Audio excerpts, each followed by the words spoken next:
Hey guys, we're out here in Corona, California at the home of Saleen, and I've got the man himself, Steve Saleen. We're hanging out. We're driving some of the new vehicles that he's producing, some awesome Mustangs, but walking through the shop, I saw this little Foxbody behind me. So Steve, you've built over 30,000 vehicles. What does this Foxbody Mustang mean to you? Well, first of all, it means that I've gotten older, but yeah, my heart goes back to how the whole company started, starting with the Foxbody and developing that, the suspension, the engine, the aerodynamics, right. Racing them to a successful conclusion, winning 24-hour races. So right. It really brings back a lot of memories.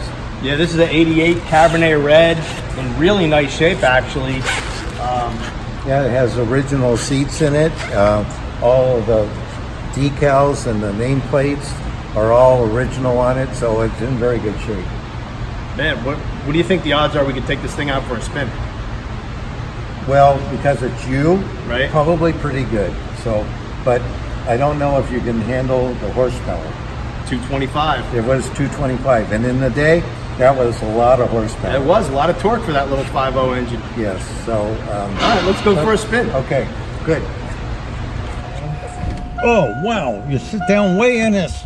Oh my God! And the seats are still hard. These are.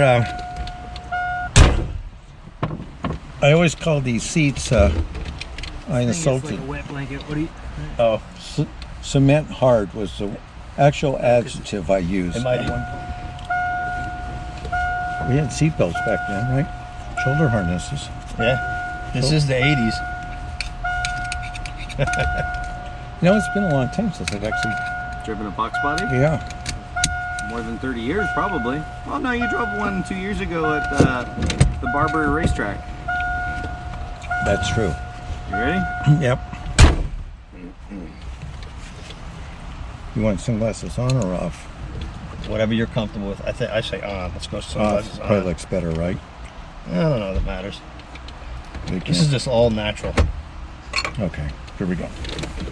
Beautiful. How do you turn it on? There's no push button. Oh, hey, this is a stick. Only 5 speeds. 5 speed?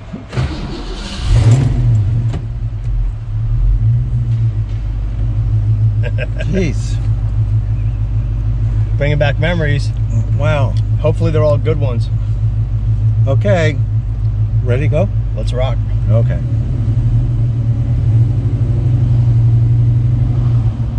Riding with Steve Saleen in an 88 Foxbody Saleen. I think we'll go windows up. This way you can hear us better. I'm going sunglasses on. It's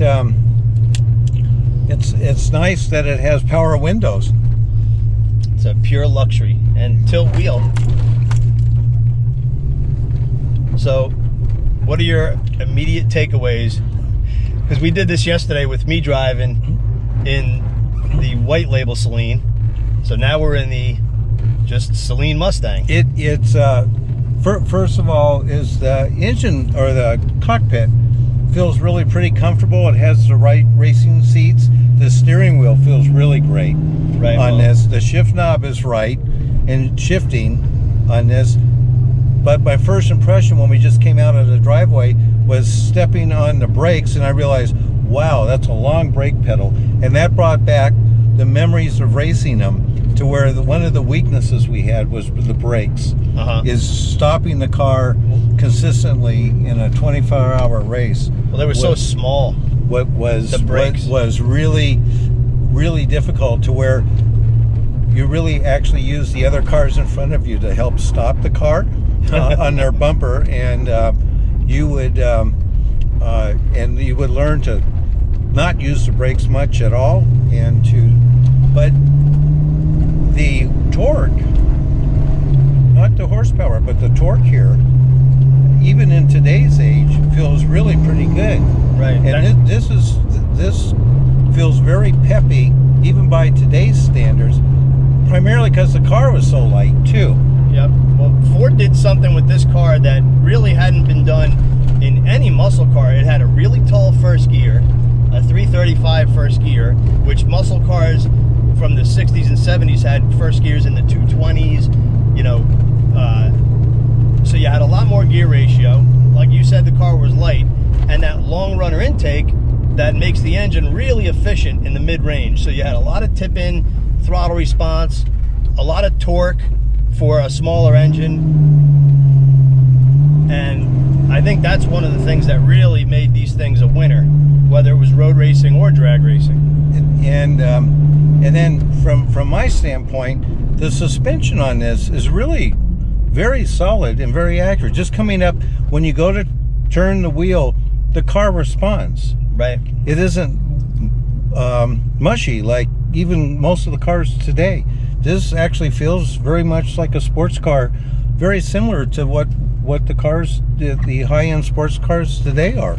So what was some of your first like inspirations or thoughts when you looked at the Foxbody Mustang and said, I have to turn this thing into something better than stock? Well, we look first, like I always do, is the areas where its strengths and weaknesses as a base car. And then we realized that because it was a light car, relatively light, the chassis had a lot of flexibility in it. Right. So we strengthened it with the subframe connectors, the strut tower brace, all of the type of stuff we take for granted today, we engineered and sort of reinvented. And so I had a strong platform. Then from there, the spring rate, the shock, the dampening, Right. the sway bars, because I can just feel by moving the car here that it really is very responsive. Because I would not be afraid even today to accelerate and go hard into a corner and not have any hesitation that the car is going to respond and go around the corner. Right. The next thing we realized was the aerodynamics of it, though, were pretty much like a brick. And in some respects, I guess it was kind of shaped like a brick. But so we concentrated on the front fascia, the way that we did the air dam back then. Right. And then I had to balance it with what it became kind of a iconic look on it, is the Saleen wing. Oh, no doubt about it. I And- mean, that's a pure giveaway. And then, so what made you go with the lace style or the BBS style wheel? It was in the early 80s to mid 80s, that was kind of the style that everyone went. That was new.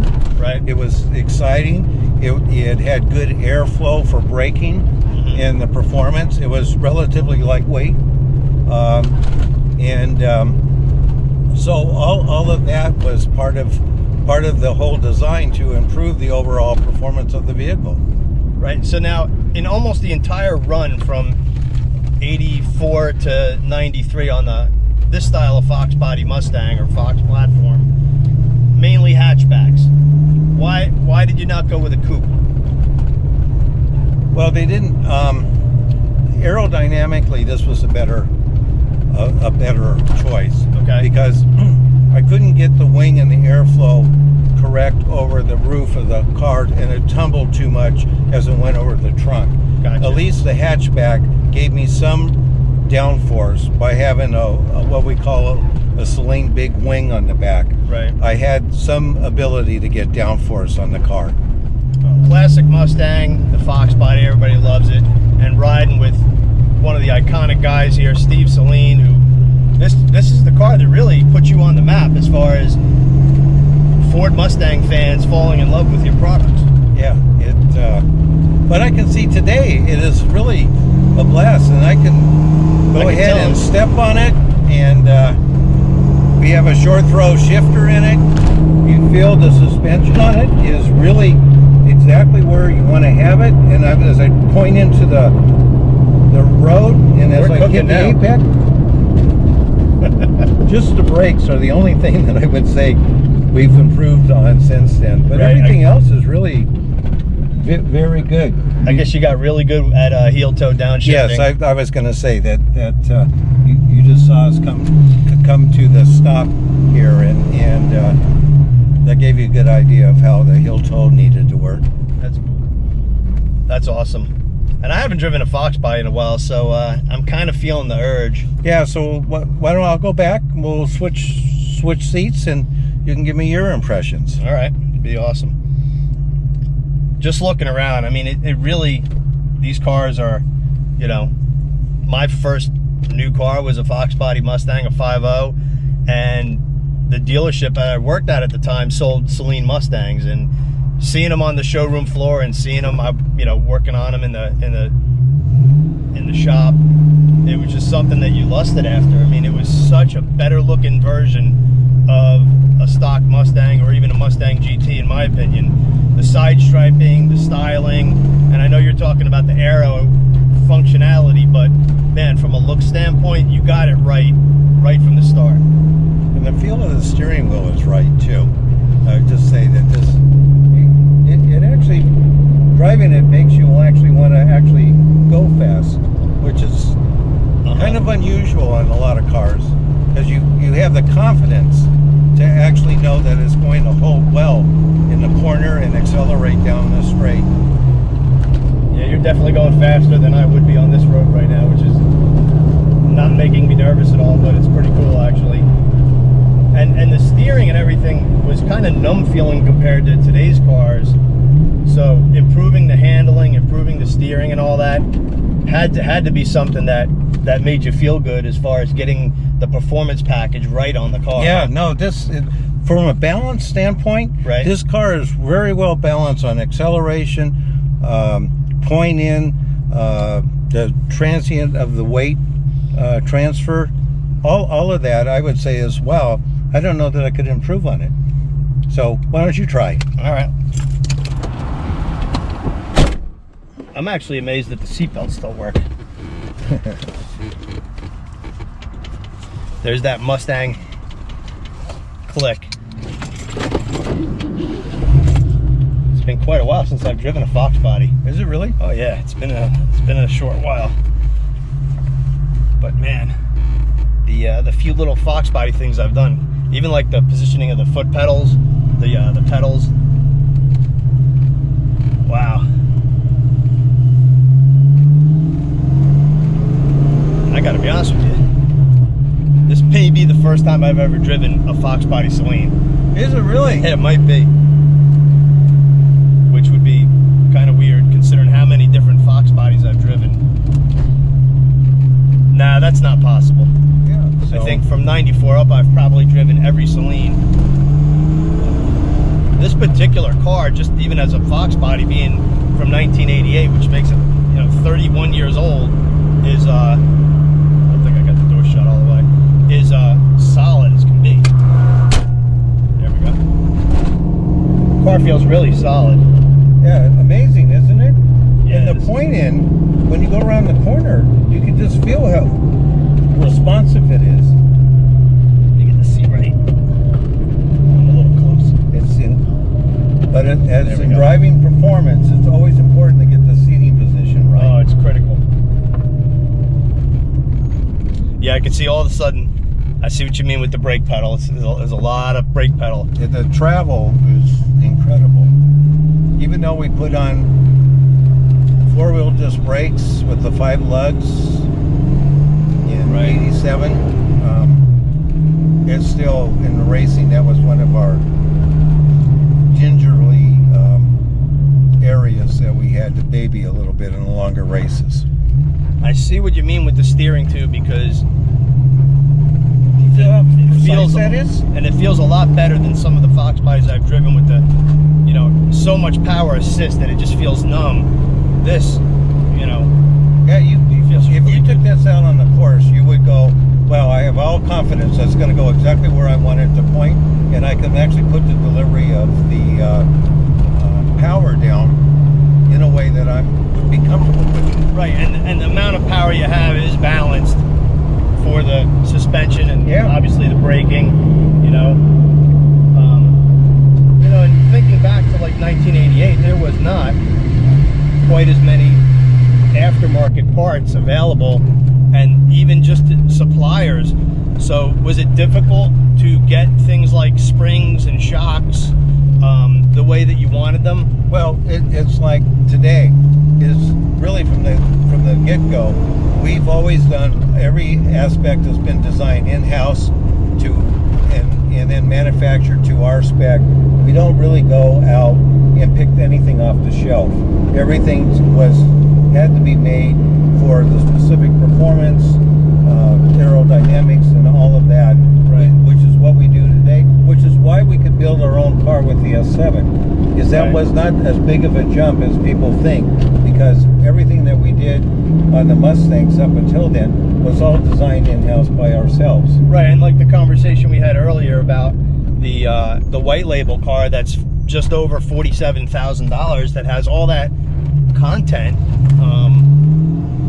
It has many of the same things that this car has, actually, as far as content, and you offer that car at essentially the same price as a Mustang GT. Yes, but it's all, it isn't, everyone said, well, you replace the sway bar or whatever. It's not replace it, it's how you replace it. Right. How that works with the bushings, and how that works with the end links, and how that works with the wheel offset, with the rubber that you pick to put on. All of that is what gets engineered into our cars. And is that through like track testing or just experience, or? It's everything. It's over 35 years of doing it. It's all of our racing experience on all different types of cars. It's the new materials now that have gone from the 80s into our current age. It's taking advantage of everything and all things combined to build the best vehicle.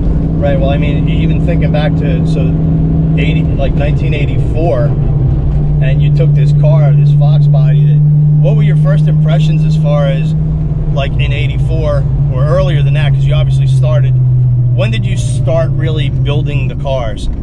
I guess is the question. Well, I started actually in 1983, and we built the first car during the beginning of the calendar year 1984, and we showed it for the first time in June of 1984 up at Sears Point Raceway. Right. And how was it received? it was very well received. And of course we had a race model as well, but the street car really took off with the dealership. Right. And we spent a lot of time at the beginning of that, just getting the company up and running, fulfilling orders through the dealers, and working with a bunch of the performance magazines, automotive magazines, to have them test drive and get their impressions as well. Right. Well, Steve, this has been awesome. I can't wait to drive the black label. I've already driven the white label. How much horsepower has the black label got? That only has 800 horsepower today, so it's it'll feel a little bit different than this one, and that's in a whole different league of its own as well. Yep. Well, this car has a special place in my heart. I'm sure it does in yours too, and I'm sure everybody watching is going to thoroughly enjoy this video. So thanks for coming along for the ride, and we're going to move on to some different Saleen products, so stay tuned to the channel, and I hope you guys enjoyed the ride. This riding in this car brings back memories. One of the memories on this is that there's a new movie. It's Friday night, and there's a new movie out called Back to the Future. I'm going to go see that. So it actually dates us, but it is actually a lot of fun. And there's a new single out by Madonna, so that we can actually relate to the 80s. Awesome. Well, I don't have a cell phone, so I can't call anybody and tell my friends, because they didn't have them back in the day. I don't know if I had a beeper either. No, I don't think you had the beeper then. We had to stop, and we had fax machines. We did have a fax machine. All of that, but anyway. All right, well, we threw it back, and Steve, thank you so much. And we'll catch up with everybody. Thanks for chiming in. That was awesome. Okay.